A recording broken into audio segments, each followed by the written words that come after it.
entrevista, não. Então vamos lá. Sério. Tá acreditando hoje na vitória do Vasco? Como é que é?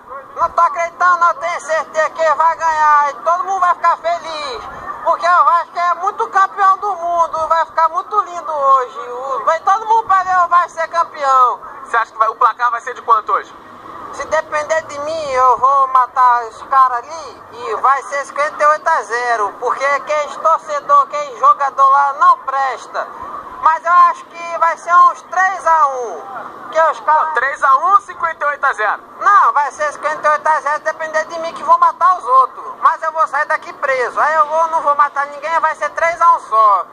Porque eles são muito brabos e eu vou deixar ele fazer.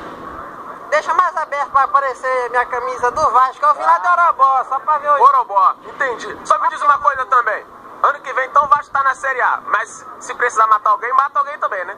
Não, se o Vasco subir, eu mato até o Vitor, que é meu irmão. Mas ele não vai fazer diferença, porque ele é pequeno.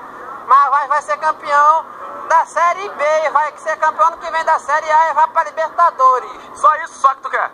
Não, eu quero também ser pai um dia.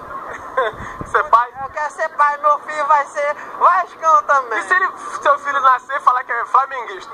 Aí vai ser mais um pra eu matar. E acabou o mundo. Quem sabe da minha família sou eu. Vou esfaquear meu filho, então ele vai virar vascaíno. Porque no meu filho não quer filho ladrão na minha casa, eu mato logo eles. E Eurico Miranda? Você gostou do Eurico Miranda aí na presidência?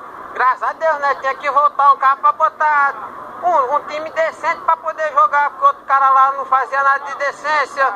Aí é melhor. Tá acabando o sofrimento da Série B agora, né? Tá acabando já, tá no fim. E se não acabar, a gente mata uma meia dúzia aí. Se não, a gente contrata o técnico não, advogado do Fluminense. A gente só é pá de novo. Beleza, obrigado, valeu. Tchau, gente.